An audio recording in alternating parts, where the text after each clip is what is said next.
My name is Jamal, and I'm a retail solutions engineer here at Shopify. The purpose of this video is to walk you through purchase ordering on Stocky. I'm going to show you how to create purchase orders as well as receive purchase orders. But before doing that, the first thing I want to do is talk about vendors and suppliers and also talk about the preferences in creating your purchase orders.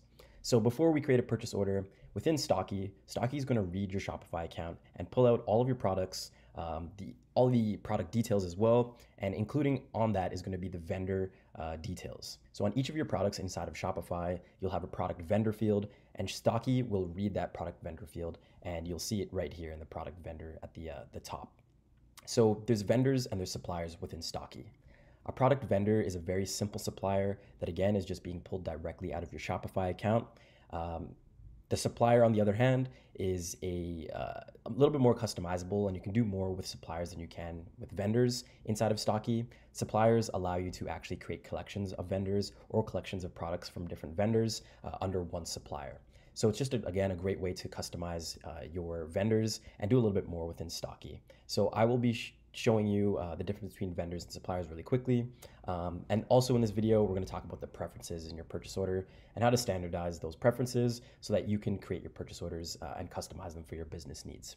So quickly, before I show you how to create a purchase order, we're going to hop into the vendors section. When I click into my vendors, it's going to pull in all the vendors that I currently have inside of my Shopify account, and I can click into each one of them here, or I can click all vendors.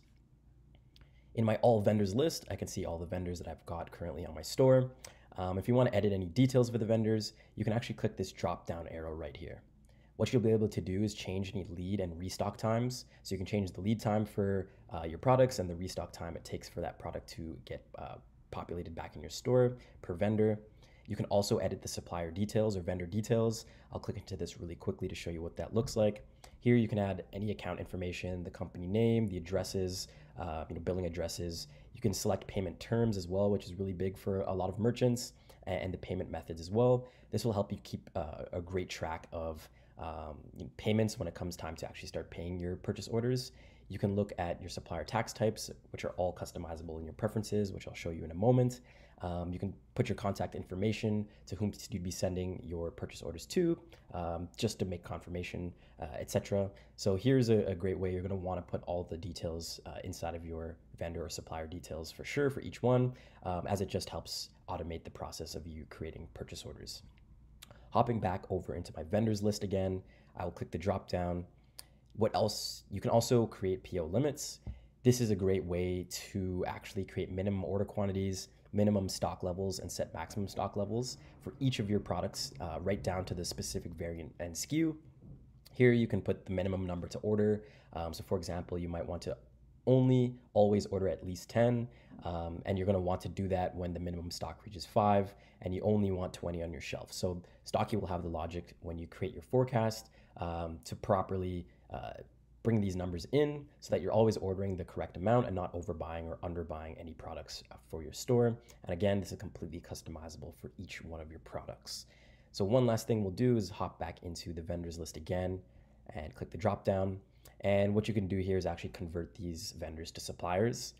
It's a pro tip. You can always convert your vendors into suppliers. Again, suppliers will allow you to do more when it comes to customization of your products and doing different things, including drop shipping within Stocky and keeping track of those things. So it is a good tip to always maybe convert your vendors into suppliers, but isn't an absolute necessity. So hopping back up to the top here, we're going to click into suppliers. Very similar to vendors, what you can do is click into all suppliers and see all of the suppliers that you've currently got in your store. You can add a new supplier at the top here as well. You can click into a supplier right here. And very similarly to each vendor, you've got some settings and PO settings you can set up right here. But as you can see, what it will do is pull up a screen of all of the products that this supplier is selling down to the product, and you get some more information about the stock levels, something like the revenue per day, the estimated depletion date, which is right here, the number of items that are ordered that haven't been brought into stock yet, the number of items that you're going to need to cover the vendor lead time based on all of the details you've set for this vendor. So it's very customizable, and you'll get some really, really great information here. Within the settings as well, you can manage all the products that are associated with this supplier. You can set order limits for the supplier, change lead times, look at the customer details. And a really cool thing you can do with suppliers that you can't do with vendors is you can actually import some information. So when I click into import, what it will allow you to do is import any cost prices, initial average costs, supplier codes, pack sizes, minimum order quantities, maximum stock quantities. There's a bunch of really great things you can import directly inside of here. So that's why I say I say to actually convert your vendors into suppliers, because this information isn't possible with your vendors. Inside of purchase orders, you can see all the purchase orders that are associated with this vendor currently. So you can easily click into them as you need to. You can view any files that you have associated with this vendor as well. I know this is a great customization tool on the purchase order side of things. Just for some back and forth communications, it's great to have some files associated with this vendor. Maybe putting different invoice numbers and things like that are a great way to just keep track of things here. And then you can sort this product catalog, of course, by a number of different things here. So again, you've got a lot of great customization when it comes to suppliers, and that is the difference between vendors and suppliers. So before I go in and we create a purchase order, the last thing I want to show you is preferences. So let's hop into our Stocky preferences here. With our Stocky preferences, you can see there's a bunch of tabs on the left-hand side. We're only going to focus on a few here. The first is going to be the purchase orders tab. So in your purchase orders tab, here you can start customizing what your purchase order will look like, the look and feel of it. So what you're going to want to do is make sure that the settings for your downloadable, exportable POs are what you'd need. So when I click into this, there's a lot of different headers that you can include, or columns that you can include on your purchase orders. You're going to want to make sure that you include all the ones that you'd want to, and maybe hide the ones that aren't absolutely necessary for you. Something like a barcode might be a great one to add on there. Supplier code is another great detail to add, so we can update those. So now when I download my purchase order, I'll have the right information on my purchase order. Sometimes suppliers and vendors are specific about the information they need, so it's a great way to make sure that you're giving them exactly what they want. Same thing with settings for exportable PO. You're going to want to make sure that you have all the correct fields tagged off so that they pull in correctly. And you again do that for each of these. And once you're ready, you can move on to the next section. So you can do some cool things with purchase orders, as well as you can allow searching by barcode. So if you want to actually barcode products into your purchase orders, you can turn this on, and it will allow you to use a barcode, a compatible attached barcode scanner to search products. You can keep track of your PO payments. Another great way, if you're relying on Stocky and purchase orders to tell you about your invoices and when they're due, you can keep track of those on your POs. You can automatically set due dates based on the payment terms and confirmation dates that you're going to set with the vendors or supplier details. So you can turn that on if you need to as well. And then you can have different settings when it comes to sorting your purchase orders and things like that. If you want to change the logo actually of your purchase order and make it look and feel kind of custom to your business, you can change the logo that's available on your purchase order, which we'll get into once I show you what a downloadable PO looks like, but you can change that as well. On the right-hand side, you're going to see your billing address. So this is where all of your invoices will be billed to. Just set that it's set once, and you kind of leave it as you need to. And then finally below, this is fairly important, is just making sure that your Shopify locations are correct inside of here. What this is going to do is pull on all in the multi-locations that you've got inside of your Shopify account. And then you can change any details inside of here. So you can talk about whether this is a warehouse, or select if it's a warehouse. Put the specific address for that Shopify location. And you can also add different addresses up top here. So you've got some great customization with your locations. But again, just make sure that these are correct, because this is where you're going to be receiving inventory.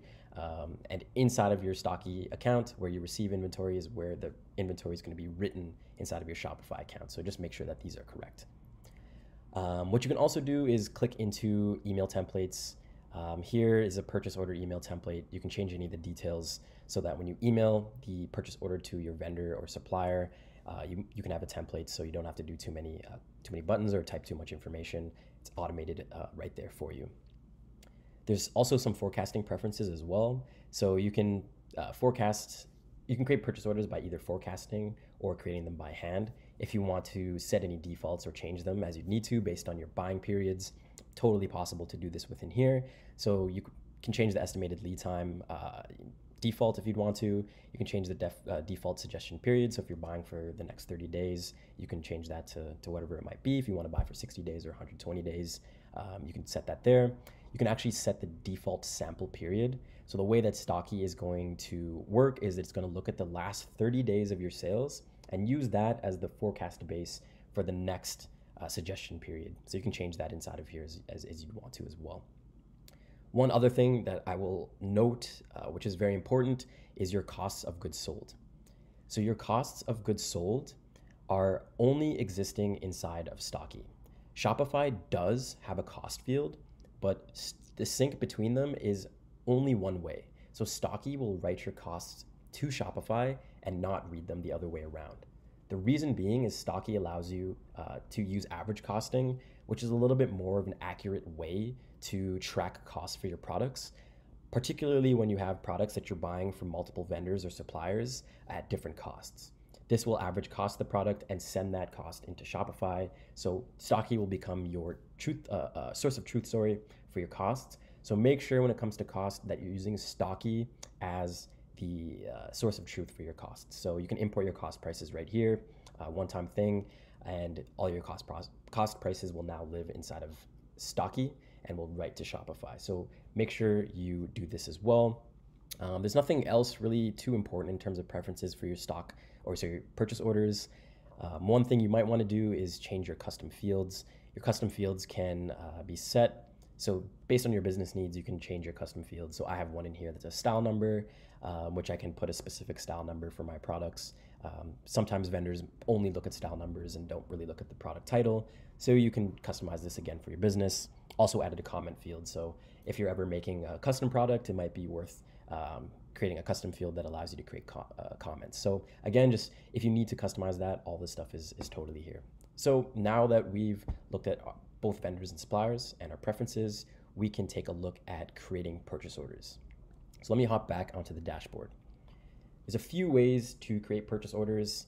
The first way to create a purchase order is just by clicking the big plus purchase order button right here. This will bring you to the purchase order creation, which is a great way to start the process. If you're a little bit more advanced, what you can start doing is using some of these reports to actually create purchase orders for you. So really quickly, what I'll do is I'll show you how to kind of create a purchase order in a more advanced way, or at least start it. What you'll want to do is click into a report that you'd want to see. So something like low stock variance. And what it will do is read all the information inside of your Shopify account. Hold on, sorry, I don't have any information here. So let me click into lower stock products here. So what you can do is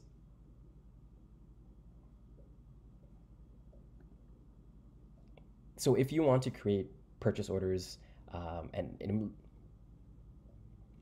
first I'll show you how to create purchase orders in a little bit more of an advanced way, and then show you how to create purchase orders by hand and walk you through each specific step. But if you want to create purchase orders really quickly, a great way to do so is using some of these low stock reports to do exactly that. So you can click into something like low stock products. And then on the right-hand side here, for example, if this product is something that you need to order, what you can do is click the drop-down menu and add it directly to a PO. And you can do so by filtering specific vendors or suppliers, searching for specific products or tags as well. So it's a little bit more of a streamlined or a quick way to create purchase orders. But for the sake of this video, I'm going to walk you through each and every single step so you get the best learning of how purchase ordering works within Stocky. So to start, we're going to click the big green purchase order button right here. And what it will do is pull up a module. So as you can see, this is why I wanted to walk you through why vendors and suppliers are important within Stocky, because the first thing you're going to do is select whether you're making a purchase order to a vendor or supplier. In this scenario, I'm going to create a purchase order to one of my vendors. So I will click vendor. As you can see now, it will pull down a list of all the vendors I have in my account, and I'll want to select the vendor that I want to purchase from. And now going into the two ways that you can create purchase orders. The first way, which you can see right here, is by using a suggestion. As I talked about in the preferences, what Stocky will do is look at the last 30 days of sales within your store and then can suggest, based on those sales, for a specific time period, what you should be purchasing for your store. So it just adds a suggestion. You can always go in and change the suggestion after it's been generated. But this is a very, very quick and efficient way to really create purchase orders and get them accurately down to what you're going to be needing in the future for your store, and you're forecasting for whatever days you'd need in your store locations. Below here, after you've created your suggestion time period, what you'll want to do is select the location to receive the stock. This is going to be where the stock is actually going to increment. So if you have inventory at a specific location, this is where the inventory is going to be allotted to.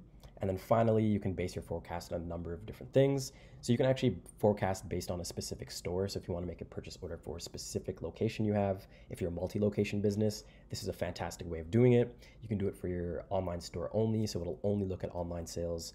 You can do it for all of your point of sale stores as well. So you've got a really great granularity when it comes to creating your suggestions. The other way to create your purchase order is by using a blank purchase order here.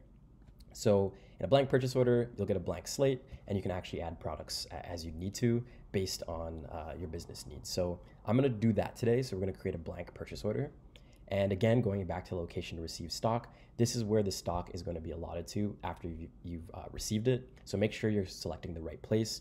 Typically what we see is that merchants will use a warehouse and then transfer the inventory to other locations afterwards. So I'm going to choose my warehouse as my location to receive stock. Now that I'm ready to create my purchase order, I can simply click Create Purchase Order. So now we have created a purchase order to a specific vendor, as you can see here, which is Easton Ends, and we can see that it's a draft order. The first thing you're going to want to do here is add products onto your purchase order. There's a few ways to do that. I'm going to show you every single way. Some ways are a lot more efficient than others, but I'll call those out as I go through them.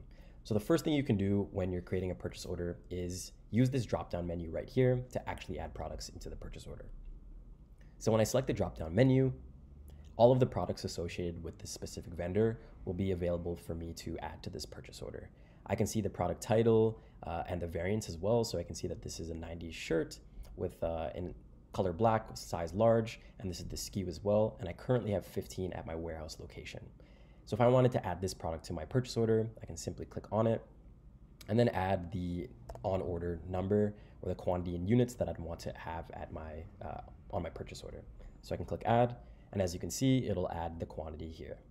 Now that I've added a product, you'll see one grading. So this is a Stocky feature that grades your products in an ABC way based on how they're selling.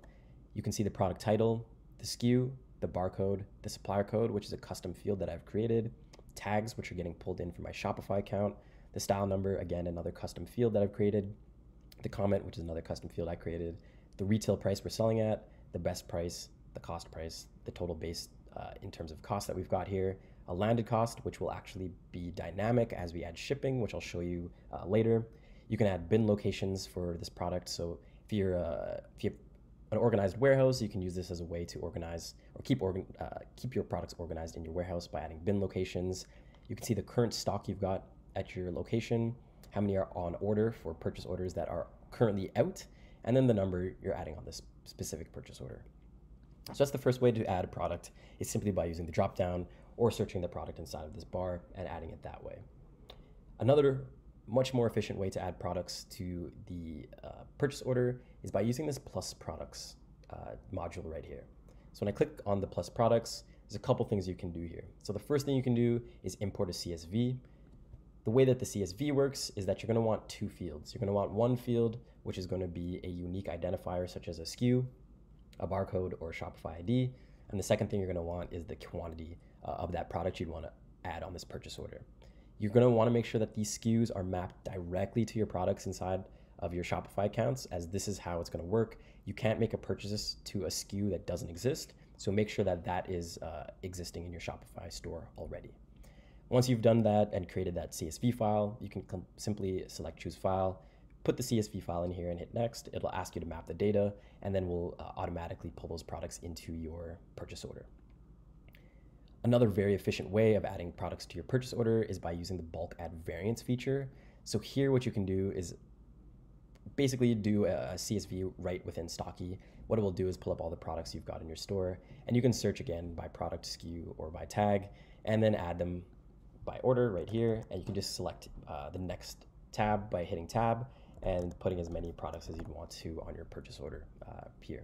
What you'll see is you'll see this total stock of your entire store, and then your current stock in the brackets here. So 15 at my current location, but 85 in my total store right here. You can use this to also filter again, like I said, more deeply, so it makes it a lot easier when you're looking for specific products. So if you're making a purchase order for a specific group of products, you can use the tags to filter down, or SKUs or product titles as well. So let me add these items to my purchase order. So as you can see, I added 5 of these purchase orders items to my purchase order. I accidentally duplicated one, so I'll go in here and delete this duplicated order just by selecting the little garbage can here. Takes out the product. So now I have all my products on here through the bulk add variants. Another way that you can add products is with the barcode scanner. That was a setting that we changed in our preferences, so you can actually barcode scan products into your purchase order. Typically, it's not something we see a lot with merchants.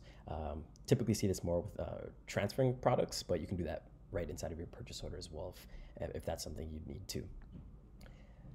Now you've seen the 3 or 4 different ways to add products directly to your purchase order.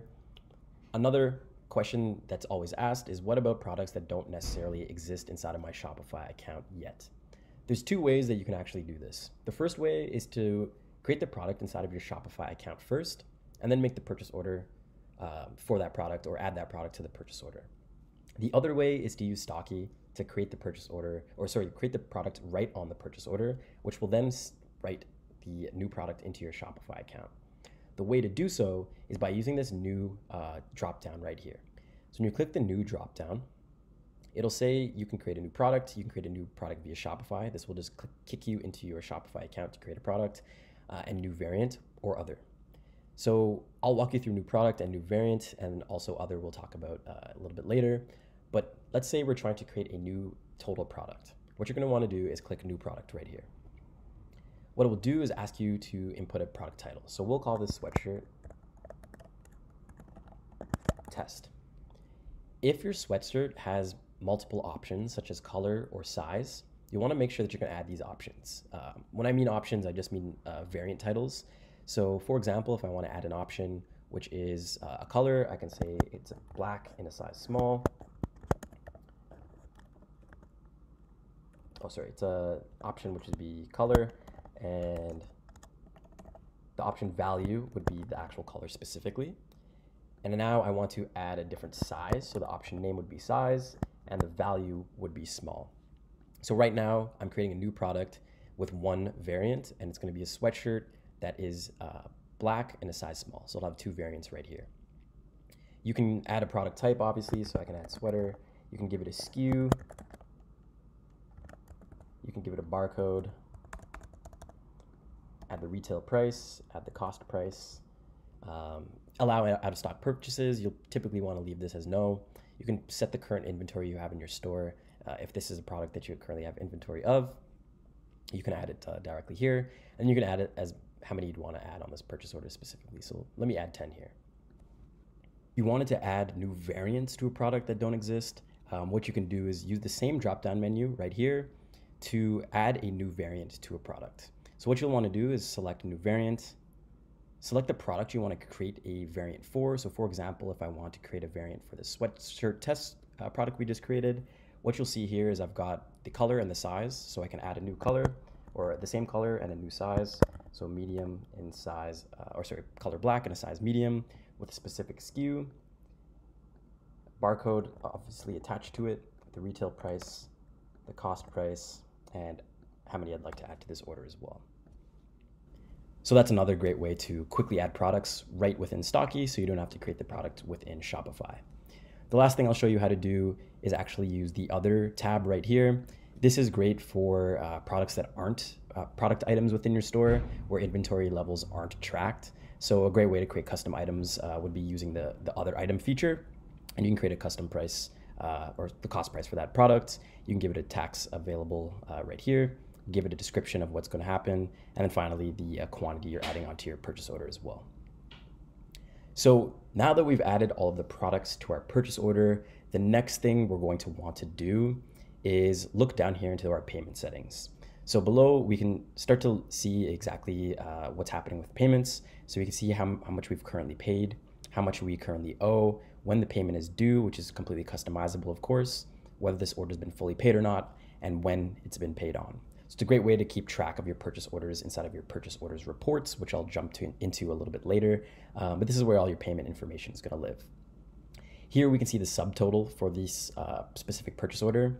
So based on all of the products we've got here and the total base cost, which is $500, $200, and $100, based on the costs we've got in our products, it's going to cost us $800. We can make any adjustments here as we need to. Shipping is going to change our landed cost, which I'll show you really quickly. So what you can do is add a shipping price inside of here. So if the shipping cost is $50 flat fee, we can give it a shipping tax as well if necessary. And once you're ready and inputted the correct shipping cost, you can hit update. And what you'll see is our landed costs for our products will now change. So it'll be split across all of the 50 products we've purchased on here. So the landed cost would be here, and then the actual cost price is inside of here. So it gives you, again, another granular level of tracking for your cost for your products.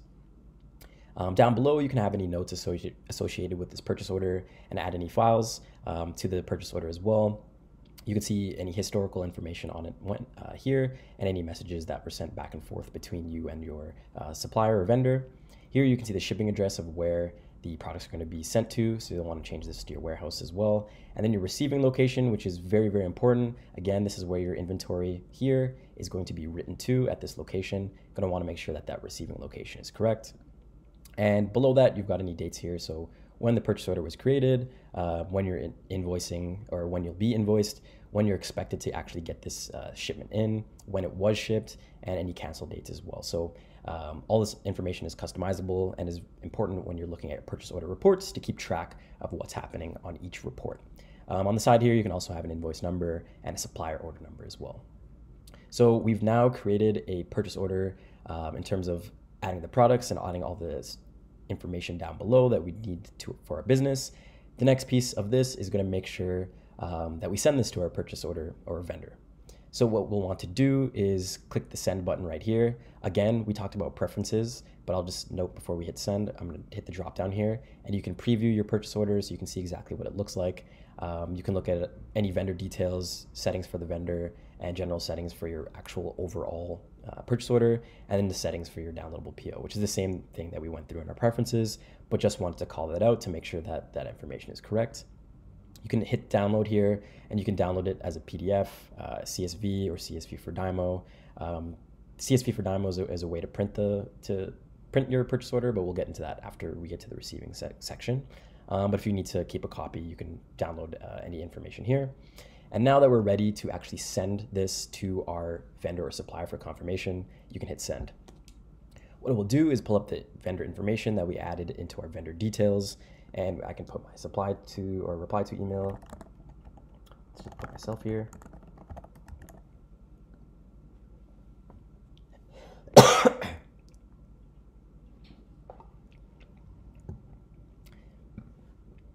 So so when you hit send, you'll be brought into a little widget, so you can send your purchase order to the vendor details that you've left in the vendor details for each of your vendors and suppliers. Here you'll see your template as well, the template we edited in our preferences, as well as the ability to attach a CSV into here. So your vendor can now, or vendor or supplier, sorry, can now look at this and you can have some communications back and forth to see whether or not they can fulfill this order. And now I'm ready to hit send. You'll send off an email to that vendor. Your vendor will get an email with all the details right here. And if you want to see exactly what it looks like, you can actually hit preview PO. And they'll get something that looks very similar to this with the product title, the barcode, and all the information that we've set here based on our columns that we want to include in our purchase order, which is why we wanted to do that first. So now they'll get that information. They can say, yes, we can fulfill this order, or no, we can't. If there's any changes that you need to be made on the specific order, you can always go back in here and edit the details. So as you can see, we're still in a draft mode, so I can go back in here and edit the details as we need to. And of course, all the information will change, and you could send it back to the vendor once this is complete. Once you get the okay that this is an order and you want to confirm this purchase order, what you'll do is hit confirm order. Now this order is confirmed, and what you'll see is that we've got a purchase order with a status field down. This status field is not received, so what we can see is that all these items are now expected to be coming to our store but have not been received yet. This will change as we talk through how it works. Now imagine 2 weeks have gone by based on your estimated lead time, and you've got a box in your warehouse location, which is right here, with a purchase order number 1100 on it. What you're going to want to do is jump back into your purchase orders right here and click all purchase orders. And you can find the order right here based on the number. So I can go back in here and click on 1100. And here I'll again pull up the purchase order we were just on. We can see it's confirmed. And now we can see that we can receive and sync selected products on this specific purchase order. So depending on your business, you can click this, and what it will do is automatically sync the products directly into your location and accept this inventory directly into your locations. If you have a small purchase order number of items on, a small number of items on that purchase order, it's always a great option to do that. If you wanted a little bit more accuracy, or you had large numbers of items within your purchase orders, what you could do is click this drop down menu right here and then select barcode scanner receive. So now that you have a barcode scanning receiving, what you can do is scan the product barcodes for each of the products that you have, which I'll show you exactly what that looks like right here. So I've got a barcode scanner attached to my computer right now, and I will scan a barcode. And what you can see is the product is now being updated as we scan it. So as you scan the product, the number scanned will increase as you go until you hit the order number limit here. So you can keep scanning as you need to right there, and you'll see that we've ordered 10 and we've also scanned 10. There's some situations where you might order a certain number and only receive some of them. That is called back ordering. I'll show you what that looks like right here. So let me back order 5, and the rest of them I will fully receive here. So you can fully receive every single item. I just quickly use the plus minus button here, but you can barcode scan like I was doing earlier. Now, for this product that we've ordered 10 and only scanned 5, you'll see exactly what happens once I select receive scanned. So right now what's going to happen is I'll get a module. It's going to tell me how many I'm receiving currently at this time and how many I need to put on back order. If there's no back order, you'll see that nothing happens. But if there is, you'll see that there's now 5 on back order. If I hit receive and sync, it will bring me back to my purchase order, and it's going to start syncing. Depending on how many products you have here, it might take a little while to receive all the products, but now you can see all of the products have been received in my store at this specific location. The product that had 5 expected to come is now on back order, so that this product, this purchase order, I can go back and look into the purchase order details. So if I go all purchase orders again, I'll see that I've only received 5 of 6, so this is a partially received purchase order. So I know that some items are still out for delivery, or I can reconcile with the vendor supplier based on the missing items that were supposed to be delivered but weren't delivered. So there's, again, a lot of customization you can have there, and it's a great way to call out products that are on back order for your store as well. So that's how you create purchase orders as well as receive purchase orders within Stocky. In another video, I'll show you how to print barcodes for purchase orders. One last thing before we move on to the printing of barcodes is looking at the purchase orders reports here. So what you can do is actually see all of your purchase orders within this purchase orders view, or you can click into reports and click into purchase orders. Here you'll be able to search through all of your purchase orders that you've made within Stocky, all purchase orders that are both confirmed or unconfirmed. So it gives you a great way to look at everything you'd need to see when it comes to your purchase order and buying information. So you can look at specific purchase order numbers, invoice numbers, specific products on purchase orders, down to the variants and SKUs that you need. You can see exactly when or in between certain time periods that you've created purchase orders. You can change the payment status of them. You can change the confirmed dates, the expected dates, cancel dates, ship dates, etc. So another great way to filter through all of your purchase orders and see exactly what you need to see. Again, as you scroll through, you've got a bunch of great columns and headers that you can sort by and get more information on as well. So again, this is a great way to keep track of all your purchase orders. So that is purchase ordering within Stocky. In another video, like I said, we'll walk through printing barcodes after you've received them. Thanks for watching, and I hope this answered a lot of your purchase order questions.